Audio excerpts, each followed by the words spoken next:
number 3, which is this function here. And this point and this unit vector, we're supposed to find the gradient at the point, and then the directional derivative at the point. Okay, so first of all, the gradient, okay, that's going to be, okay, so the first one in the gradient is going to be, it's a vector, and the first component is the partial with respect to x. That's going to be 2x yz from here, and then minus yz to the 8th. And then the second component is the derivatives of y, or the partial with respect to y, which is x squared z for that one. And this one is minus x z to the 8th. And then the last one is the partial with respect to z, which is going to be x squared y from this one. And then this one is minus, you have an 8 coming down, x, y, z to the 7th. Okay, so that should be the answer to the first part.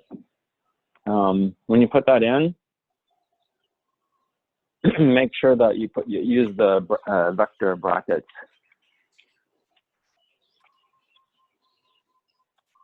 And then commas between the stuff.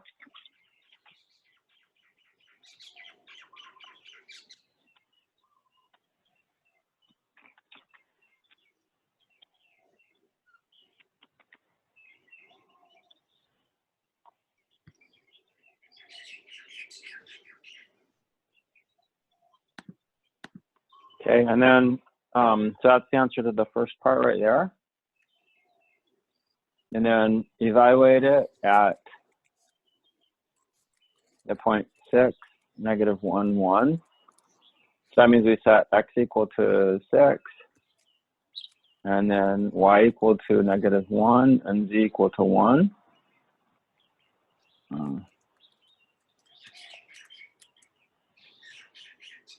The first thought, and the second one's going to be 6 squared times 1 minus, and this is 6 times 1 to the 8th.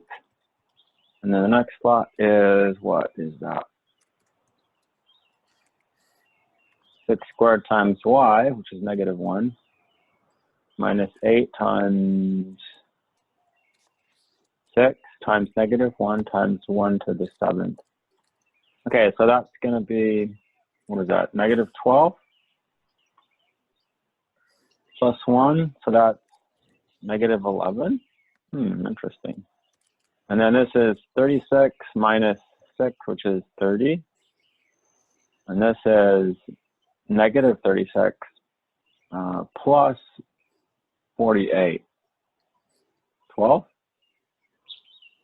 Okay, that looks weird. We'll try that. We'll try that one. Also, make sure you put it in as a vector, with the vector bracket.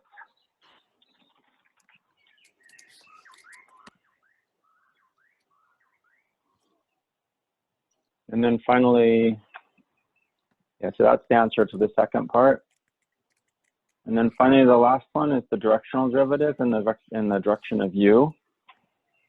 And this is already a unit vector. So that means that we just take the dot product of this vector, of the gradient vector, with the u vector. Okay. So normally, if it's just a direction, then you'd have to divide this vector by its length to get the unit vector. Okay, so let's see, this is, oh, that's easy. Negative 11 times 0 is 0. Okay, 30 times 4 over 5, that's going to be 120 over 5. And then 12 times negative 3/5, that's going to be minus 36 over 5. So what is that, 84 over 5?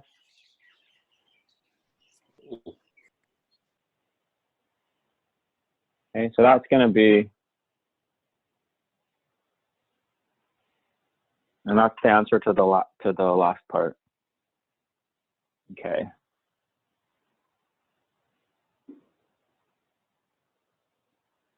So great, looks like we got a couple more people joined the class. Let's move on. Just let me know if you have any questions or you want me to explain something a little better. Sounds good. So number 4, find the directional derivative of this function at that point in the direction of this vector. So essentially, we got to go through the same steps as we did last time. First, finding the partial. Okay, I'm sorry, finding the gradient. Now this time it's only going to be 2 components to the vector. So the derivative, or the partial with respect to x of this is 7 e to the x sine y, and then the partial with respect to y is 7 e to the x cosine y. And then you want to evaluate at the point 0, pi over 3. So that's going to be 7 e to the x, 7 e to the 0, sorry. And then we have sine of pi over 3, and then we have 7 e to the 0 cosine of pi over 3. And let me see here, pi over 3. Let's say that's pi over 3. That means that's 1 to root 3. Okay. So the sine is root 3 over 2. So that's 7 times root 3 over 2. And then the cosine is 1 over 2. So that's going to be 7 over 2. Okay, so that's our gradient vector at this point. And meanwhile, over here, the magnitude of v is going to be the square root of 100 plus, well, that's pretty big, 24 squared. Okay, so let me,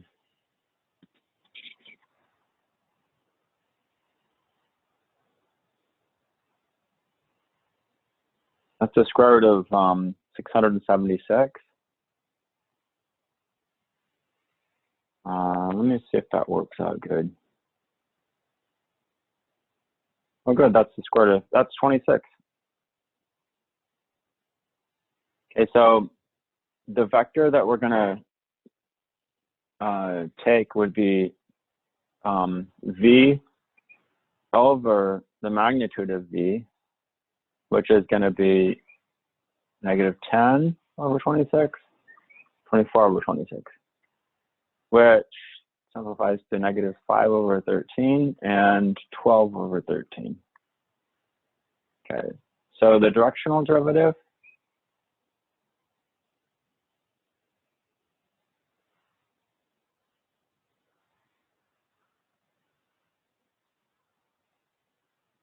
is the dot product of this one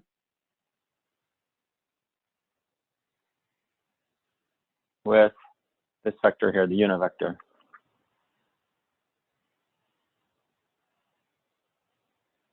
So that's negative 35 root 3. That's all going to be over 26. That's this times this. And then that times that. 7 times 12 is 84. Okay. So let's see if that works.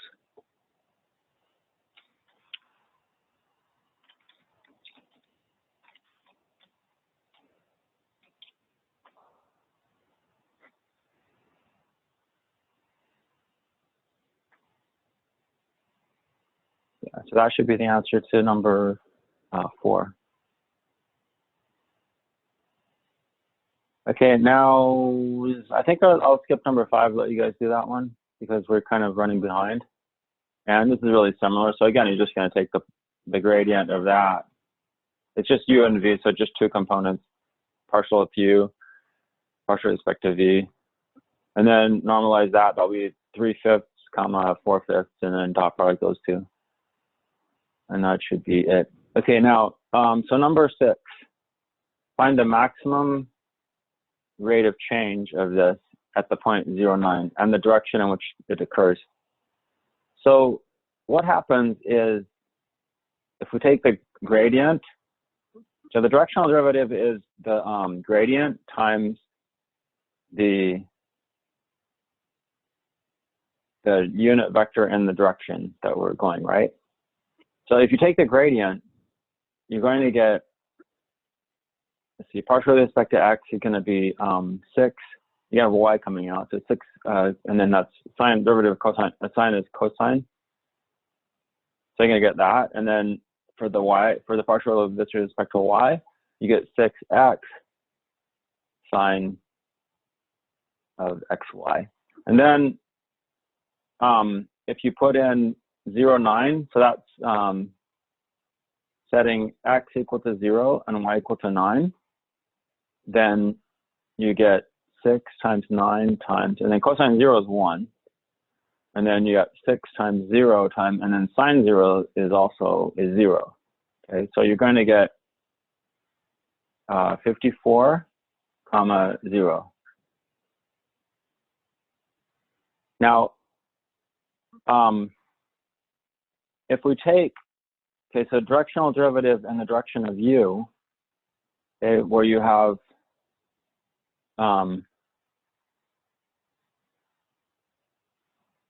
is going to be this vector here, this 54, comma 0, dot product with some vector u. And the maximum, so if you had to choose a unit vector, it would make this as large as possible. Can you guys tell me what value of u would do it? What vector u would do it?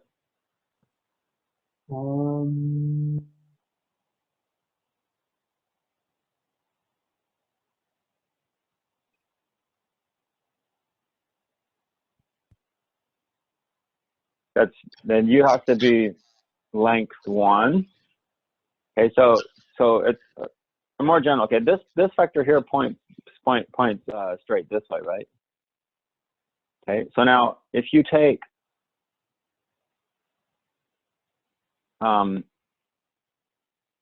if you have a vector, so if you take, well, maybe I'll just say it. If you guys, do you guys any idea which vector is going to give us the best? Going to give us the largest value? Not sure. Okay, let me give you some hints here, okay? Because it'd be good if you guys figure this out. Okay, so you're going to have, this vector is going to consist of u1 and u2, right? And the condition is that if you take u squared plus u1 squared plus u2 squared, that's got to be 1, right? Okay, so now when you take this dot product, you're going to get, what are you going to get? You're going to get 54 u1, right? Right. So what value of u1 makes this as large as possible?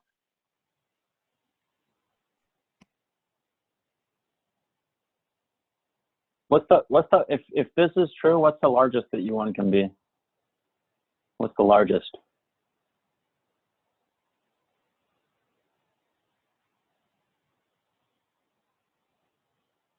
What's the largest value? 1 or 1/2? No, 1. 1. 1's the largest it can be, because these two squared have to add up to 1, right? And if this is more than 1, then this is going to add up to more than 1, right? So 1's the largest you can be, and you can get 1 if you take this vector here, 1, 0. The only way you can get a 1 there is if there's a 0 in that slot, right? Right. And so the most this can be is when you have that. So 54 is the most it can be. So 54 is the maximum rate of change, and the direction that it occurs is 1, 0.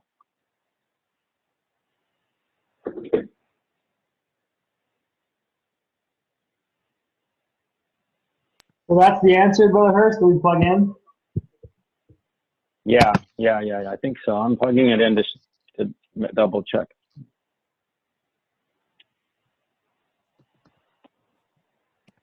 Yeah, I'm plugging it in. So those two answers there, 1. So 54 is the maximum, and this is the direction. Okay, now in general, this will happen in the direction of the gradient.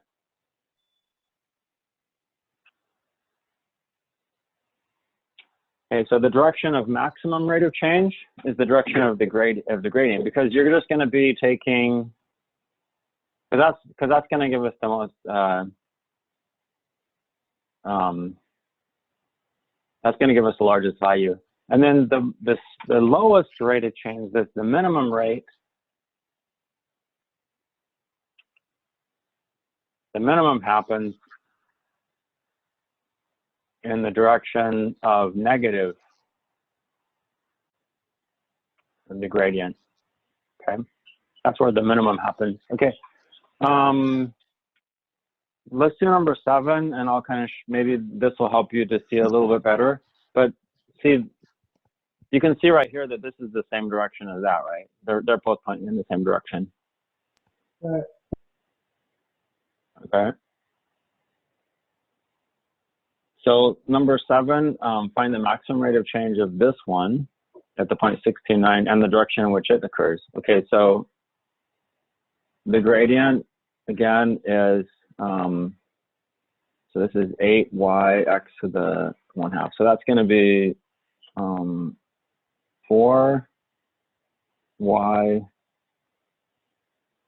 So I'm taking the derivative with respect to x. I have 1/2 come down, and this makes that a 4. This reduces by 1 power, so you're over the square root of x for the x component. And then the y component would be partial with respect to y, which is going to be 8 square root of x. Okay, now we plug in the points. So this makes x is 16 and y is 9.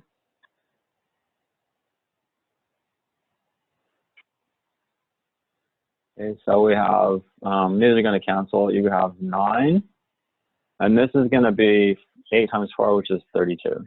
So you have 932.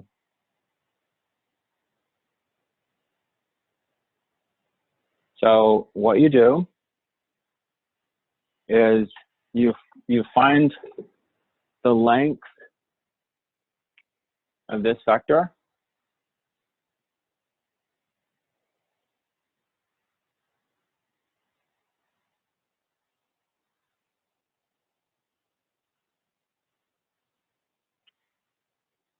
That's 9 squared and 32 squared,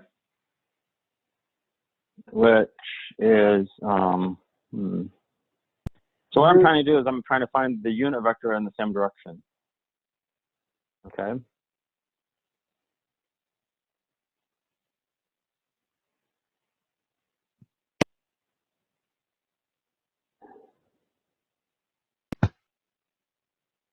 Oh, dang. I have the square root of 1033.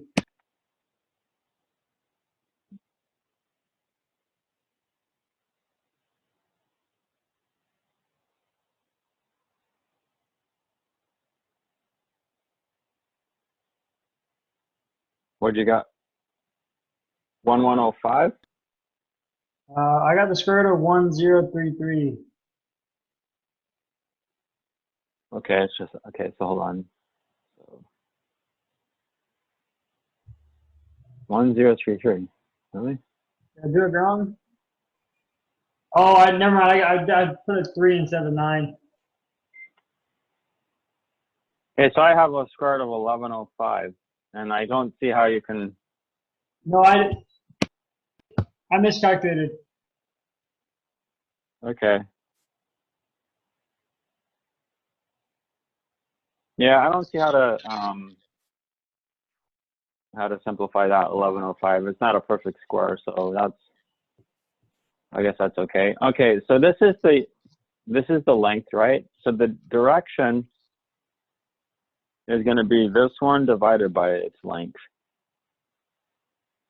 So 9 over the square root of 1105, and then 32 over the square root of 1105. And if you take the dot product of these two vectors,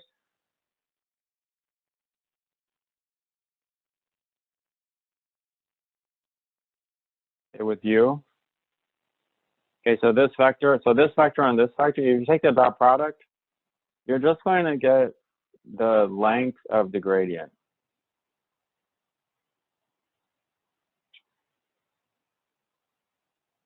Okay, so this is the maximum rate of change, and this is the direction that it happens.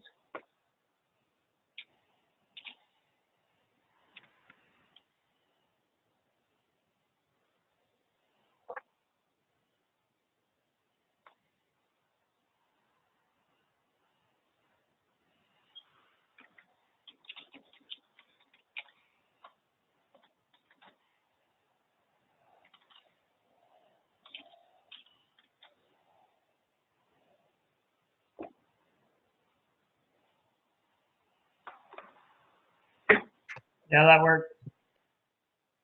Yeah, so what happens is, you might have remembered there was a formula involving the dot product of two vectors, and it was equal to the length of the one times the length of the other times the cosine of the angle between them. You might have remembered that formula there. So these two vectors, this is going to, so this dot product, which is what the rate of change is, or the directional derivative, this dot product is going to be a maximum when, it's a maximum when the cosine is 1, which means that theta is 0. So they're pointing in the same direction. Okay, so if they're pointing in the same direction, then one is this u vector has to be such that it's a multiple of this one. Okay, so basically the u would just be this one divided by its length, which is what we have here. Okay, so yeah, so when vectors are pointing in the exact same direction, that's when they maximize the inner product or the dot product. Okay, so let's move on to the next exercise. So number 9, find all points at which the direction of fastest change of the function is I plus j. Okay, so here what it's doing is it's saying we want, so as the function at different points, at different pairs of points, at different points, which are pairs of x comma y, then the gradients can be pointing in different directions, right? And so they want to know where, for what values x and y is the gradient pointing in this direction. So we calculate that, which is 2x minus 6, and then 2y minus 8. So that's the gradient. So they want to know when this is going to be a multiple of 1, 1. And that's supposed to be some, maybe I'll say A. Okay, so that would mean that 2x minus 6 equals A, and 2y minus 8 equals A. Or you could just say they're equal to each other, right?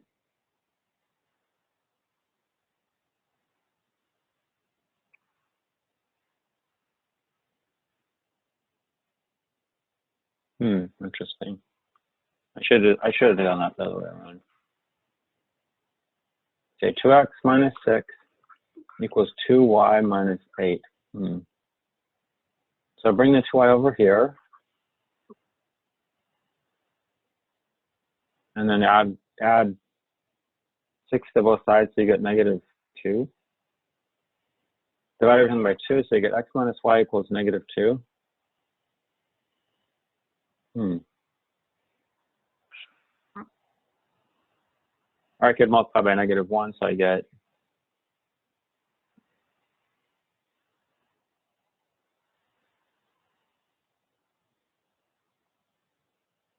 y equals x plus 2. Oh, enter your answer as an equation. Oh, cool. Maybe that is right.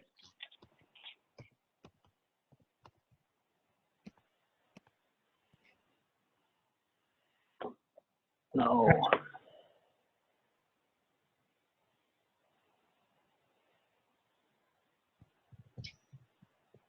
Mine says it's wrong.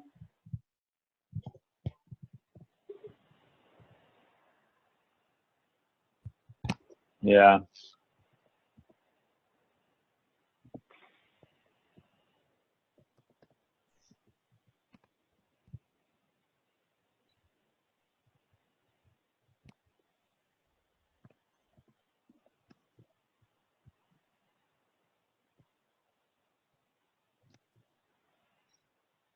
This is weird. So what's going on here?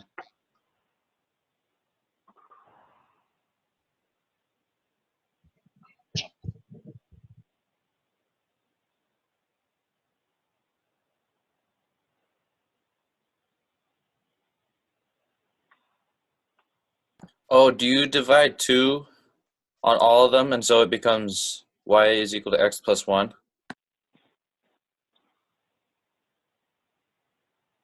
That's a great idea.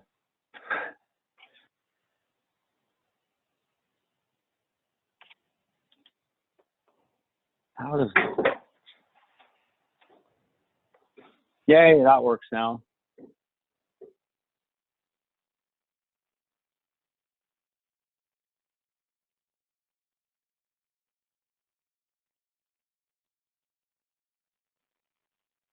Okay, yeah, good job.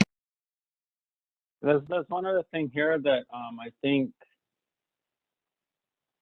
might have been neglected, and that is that you need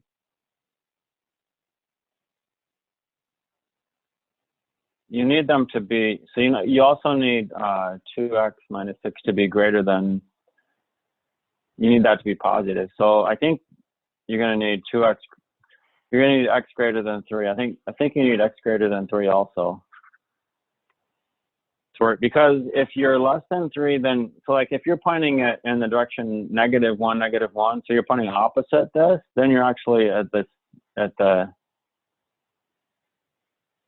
oh, you're at the minimum rate of change, which I guess that you're okay. Maybe fastest could mean negative or positive. So I guess that's okay. Okay, so number 9.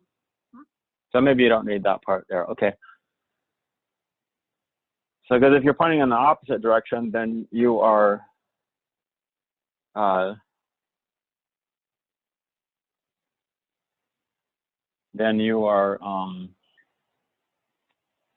you also have the fastest rate of change, but it's negative. Okay, it's a negative rate of change. So you could also say that's the minimum rate of change, but it's still, I guess you could still say it's the fastest. Okay, so number 9, find equations of the tangent plane and the normal line to this surface at the point 0, 0, 9. So now, since we've gone over the gradient, let me just go back to the first page. Okay, and we're looking at these equations right here. Okay, so this bottom left equation is the equation of a plane. And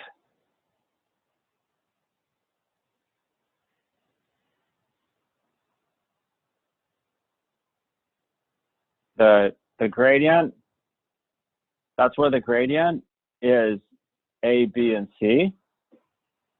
And a point in the plane is x naught, y naught, z naught. Okay, so again, if you have the point right here, okay, we'll call that P. If that you have that point, it's in the plane, and let's say that's their plane right here. Then, and here's your gradient's going to be normal to the plane, right? It's going to be normal. And so if you have another point here, let's say this is another point x, y, z. then this vector and this vector have to be orthogonal or perpendicular. If they're perpendicular, then this point will be on the plane. If they're not perpendicular, then this point will not be on the plane. And so perpendicular means their dot product is 0. And all this part right here is the dot product of the gradient vector with, if we call this Q right here, it would be the vector Q minus P. Okay, the vector Q minus P, the Q minus P, and this vector would be orthogonal. And that's what qualifies this pair of this triplet points X, Y, Z to be on the plane. And then that's what it is. Or it's this right here.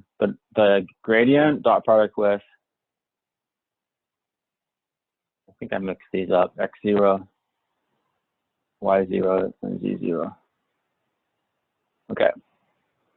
So that's what that is right there. Okay. And it's something we've done before, so I think that it should be somewhat familiar to you guys. Okay, so we want the equations of the tangent plane, and we also want the equations of the normal line. And here's the surface. So what you're going to do is you're going to take you're going to get everything on one side of the equation, okay? So we'll bring this over here. So you have that. So you have this. So there's our function right there, rather than just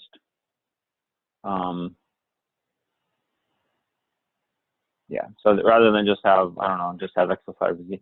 So this is, so you have this equal to a constant. Okay. So there's our function. This is the function that we're looking for. You have to get everything on one side. Okay. So the gradient is the x is 1 minus 9. Okay, if you have partial with respect to x, you're going to have a yz come down, right? And then it's still going to be e to the xyz.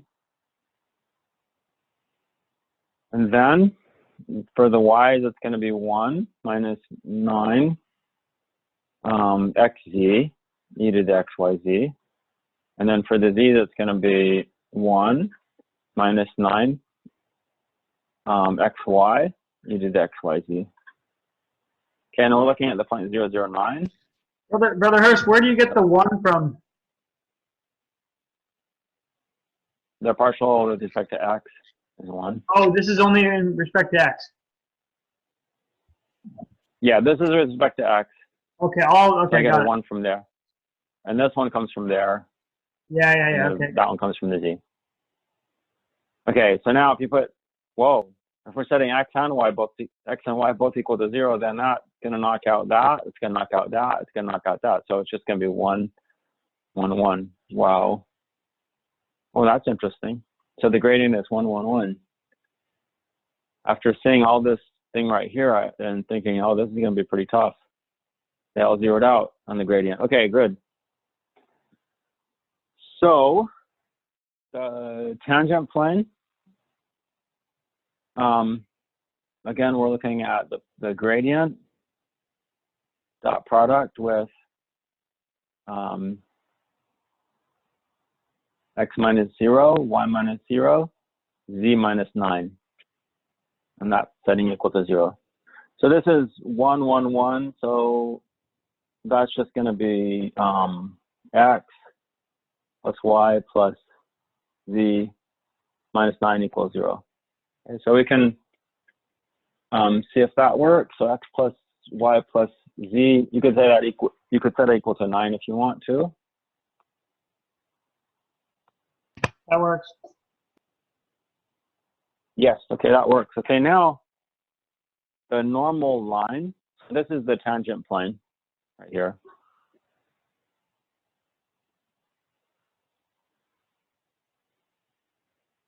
Okay, so for the normal line,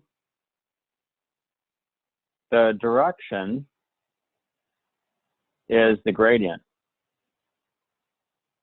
1, 1, 1. And of course, you have the point right here. It's 0, 0, 9. Okay, so to find the parametric, they want the parametric form. So x of t, y of t, and z of t. Okay, so the point is 0, and the direction is 1, 1, 1, so that's 0 plus t. That's 0 plus t, and this is 9 plus t, because it starts at 9. Okay, so t, 9 plus t, or t plus 9.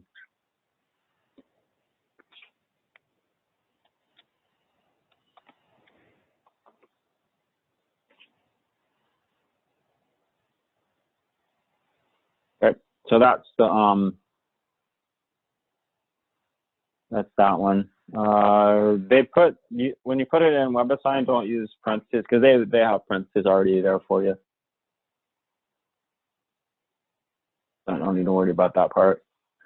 Okay, let's go to number 10, which is the final. I believe that's the final exercise of this section, and we go to the next section after. So if f of xy is x times y, find the gradient vector and use it to find the tangent line. So the previous one was finding a tangent plane. This is finding a tangent line to the level curve fxy equals 35 at the point 7, 5. Okay, so this level curve here, one thing that you might notice is if we take this xy and we set it equal to 35, okay, that's the level curve. If you put 7, 5, then that satisfies the equation, which is important. Okay, they set it up for you, but that's important. If you're going to find, you really have to have a point on the level curve in order to find like a normal plane. A tangent plane or a tangent line through that curve or surface. Okay, so the gradient is yx, right? And the gradient evaluated at 7, 5 is going to be 5, 7. Okay.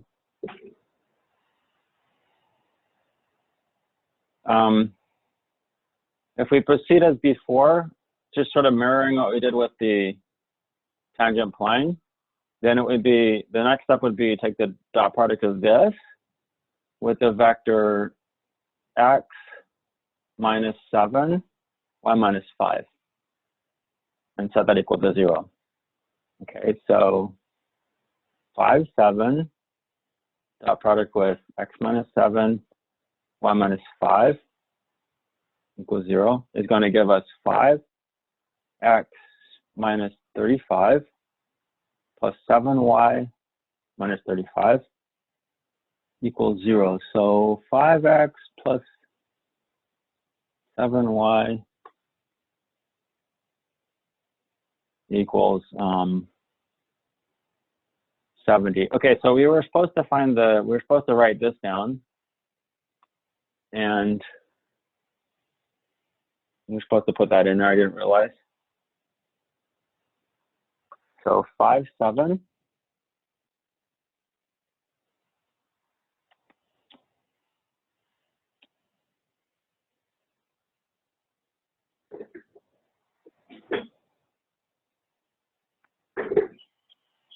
Okay, so that's the gradient, and then this right here is the second answer, the tangent line.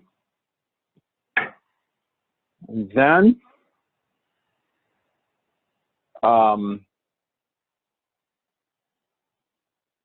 what we're supposed to do is you're supposed to select which one of these it is. Oh dear.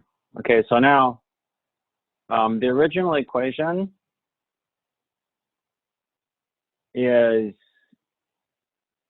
xy equals 35, right? That's the original level curve.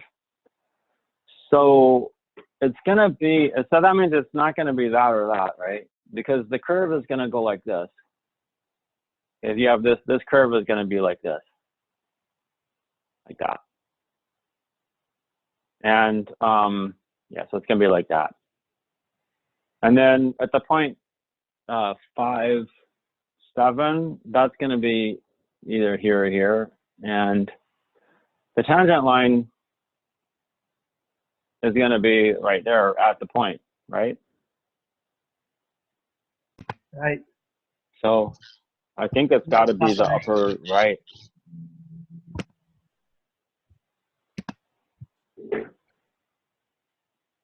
So this should be the answer right here.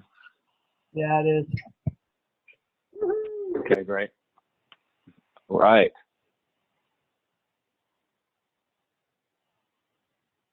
Okay, great. So that was it for that for section 14.6. Do you have any questions before we move on to the next section? Could you go back to number 3 real quick? I'll take a picture of it. You can see it. Okay, here's number 3. Hold on 1 second.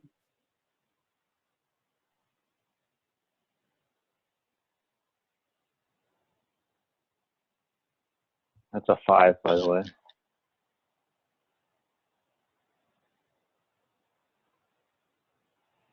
I should get a different PDF reader because it looks like, because it looks like the mouse pointer. So it looks like I'm going around with my mouse and writing all this stuff, when in reality I have a stylus, I have a writing pad.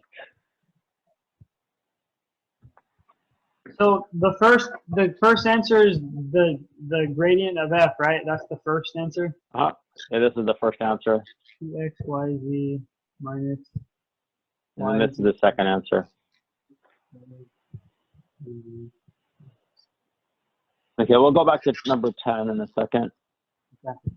See, what was it? Yeah, I took a picture, but it's okay. I'll figure it out. Okay, so back to number 10. The tangent is this. This is the tangent line. Oh, okay, 5x plus gotcha. 7y equals 70.